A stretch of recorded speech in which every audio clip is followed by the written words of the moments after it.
Well, the first thing that, because I was waiting to see if anybody was going to say, well, I want to know why certain foods don't do very well in the microwave and why certain ones do and all that kind of good stuff, but that's okay. I know certain foods do well in the microwave, certain foods do. Oh, good question, Eddie. So let's talk about your microwave oven, because everybody has one, right? Yep. Yeah. And the things we're going to talk about, for those of you who are consultants, these are the kind of things you're going to want to use at your party, because this is going to help your customer understand why they need our products and how it's going to help them make their lives easier.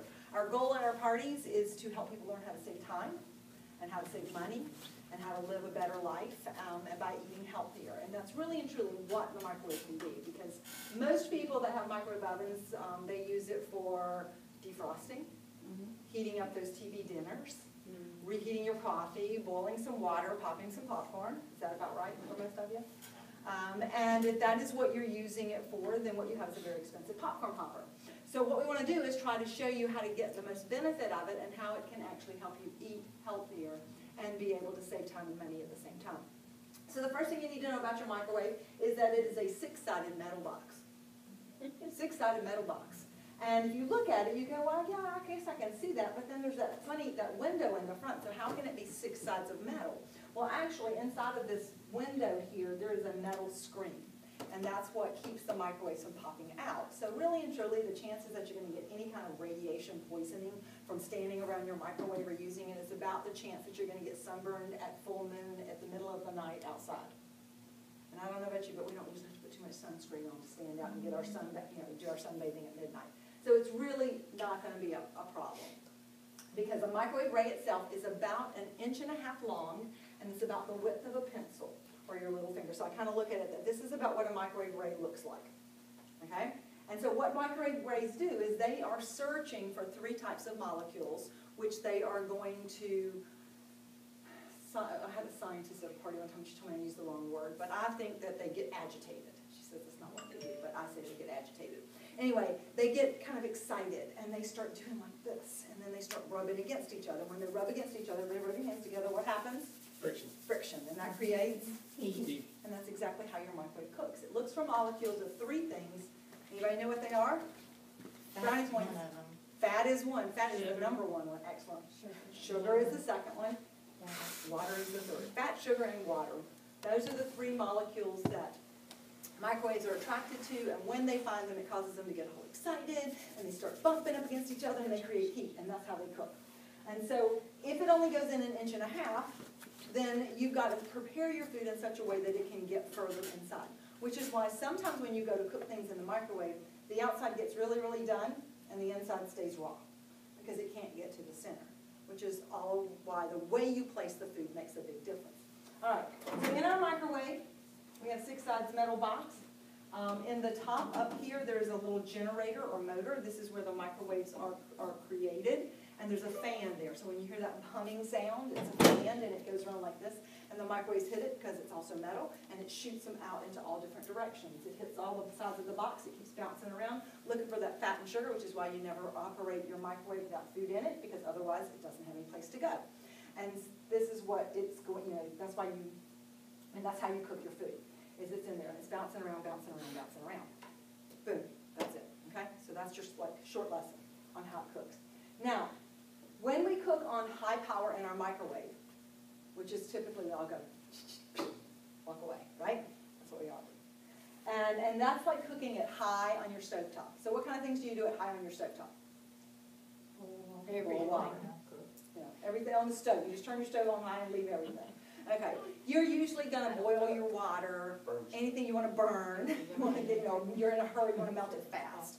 Okay, that's usually what you do with high. In your oven, 500 degrees. And there's not a whole lot of things we cook at 500 degrees either. Is it 450, 500? Usually that's going to be things like baked potatoes, things that can handle really high intensity of heat, stuff like that. So high on our microwave is for things that we want to do fast, boil some water, pop some popcorn, heat some oil, something like that, but not something that we want to leave for a very long time because it'll probably burn if we do. Okay? 70% power is about like 350 degrees in your oven. It's about like medium to medium high on your stovetop. So that's typically where you cook a lot of things. You're going to, if you're stirring, bringing things up to a boil, or simmering, not simmering, but kind of getting a nice little boil going. That's usually what you're going to do there in your oven. That's where you cook your cakes, most of your casseroles, anything that you want to cook for, with a moist heat. That's usually what you're going to do there. 50% power is like your slow simmer and your slow heating in the oven. And 20 to 30% power is usually what you would use for defrosting. It's the things that you would simmer if you just want something to slow cook. You can actually slow cook in a microwave. Like you would do slow cooking that takes you all day long, you can slow cook for 2 hours in your microwave. Still saves you a lot less energy because it doesn't take as long to do it. And the food comes out great with that longer cooking time as well. So lots of really good things. A good website for you to go to if you want to learn a lot more information. It's called GoodNuke, GoodNuke.com, goodnuke.com. It's a website by a lady named Carolyn Dodson. She is probably the foremost authority on microwaves and microwave cooking. When they came out with the very first Amana radar range, which is exactly what the first microwave was called. She was hired by them to develop recipes, and she went around to stores, and microwaves at that time were about this big. And she would teach them how to use it. And she was hired by Tupperware to help develop the idea of stack cooking, which we're going to do tonight. And it uses these principles that we're going to put into play. And so she was hired by Tupperware. She helped them develop the line, and she developed a whole series of recipes for us. I hired her to come and do a training for us, and I learned so much from her. So her website's a great resource. You can print out some good stuff that you can take and share, like about how much money you'll save in electricity in the course of a year's time, and all kinds of good stuff like that. Okay? So that's the kind of the basics of your microwave, and those are the things you want to know. Now, since we know that microwaves now are only about how long? And about how wide?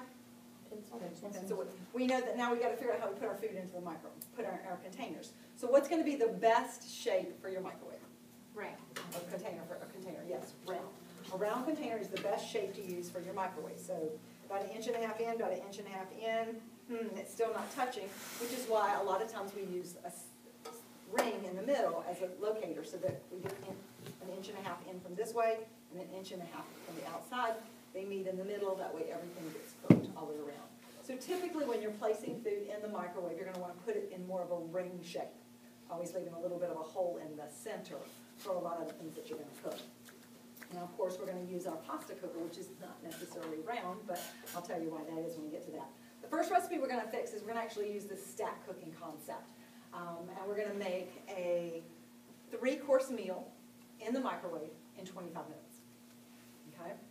And it's called, the way you look at it is that the things that go in the bottom are things that need either simmering heat, things that don't take as long to cook, so your grains that just need to absorb some water, your vegetables that are canned and already pre-cooked, like corn or green beans or things like that, or anything that's sort of a soft vegetable or soft consistency that you're cooking in there, because it's like cooking at 30 to 40% power. Like broccoli or something? Yeah, broccoli. Broccoli would be good in here too. We're going to actually do broccoli in the middle, but I'm going to show you why. So we're in the bottom today. We're going to do quinoa. Anybody know what quinoa is? Superfood. It's a superfood, and it's a grain. It's one of the oldest grains that has been harvested for eating purposes. It's extremely high in protein and fiber. And a superfood is a food that gives you more nutritional value than the caloric amount that your body needs to use it. So it really superizes everything that you do. I guess that's a good way to describe it. And it's a very tasty food. And if you've never had it, this will be an opportunity for you to try it and see if you like it as well. So it's kind of a little nutty tasting. There's several different kinds. We're going to use just the regular white quinoa. There's a red quinoa as well. And we're going to use that. Okay, so we're just going to do a real simple thing with that. Then in the center, this is where you cook your things that need moist heat and medium cooking. So like if you're making a casserole, if you're going to do pork chops, if you're going to do meatloaf, if you're going to do chicken, and we're going to do chicken tonight. And we're going to do a recipe that I love. It's vegetables in the bottom in the same container that we do our chicken.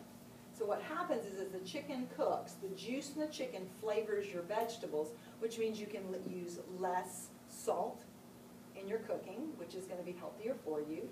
It also has no extra liquid, which means the vegetables will maintain more nutritional value at the same time. And it's all going to come out at the same time. So we're going to have broccoli and carrots in the bottom of this. And on top of that, we're going to have Italian seasoned chicken.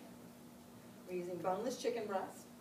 They're going to be breaded in an Italian seasoned breadcrumbs with a little bit of Parmesan cheese. And then that's going to go right on top of the quinoa. And then our last piece that we're going to put on top is going to be cranberry spiced pears. Now you can use canned pears for this, but we're going to use fresh ones today, and I got some fresh Bosc pears. And the reason we're doing this in the top is typically in the top, this is your most intense microwave action. So normally this is where you'd put things like winter squash, potatoes, anything you want crispy, like an apple crisp, and you want to have a little crunchy topping on it as well. Or anything that's in a syrup or sauce that will help absorb some of the microwave action. So because we have these pears, which are, they're firm, but they're pretty much a lot of water and sugar in them, we're going to put a syrup on it. We're going to put cranberry juice syrup, actually just cranberry juice on it with cinnamon sticks. And as it cooks, because the juice itself has more natural sugar than the pears will have, it'll pull more microwaves, and it'll start to cook off the water, and it'll start to get thick into like a syrup, and then we can pour it on top of the pears. And so then you have cranberry spiced pears, which is a great side dish to go along with Italian seasoned chicken and with your quinoa. All right, so any questions about our menu? Marshall, what did you say the percentage of the center was? Center's about 350, so it's like doing it on 60 to 70% power. It's about it. So the bottom's like 30 to 40, middle's about like 60 to 70, and the top is like 90 to 100. But once again, when you put a sauce on something, it tends to lower what the wattage is. So think about it this way. Have you ever put a jelly donut in the microwave? No. Nobody ever has? Okay. Something with cream filling in there. If you ever do, be very careful. Because what happens is the center is so much higher concentrated sugar than the donut itself. So what happens is it gets super hot, scalding hot, much more so than the outside. So you touch it, oh, it feels nice and warm, perfect, bite, oh my God, I just burnt the inside of my mouth.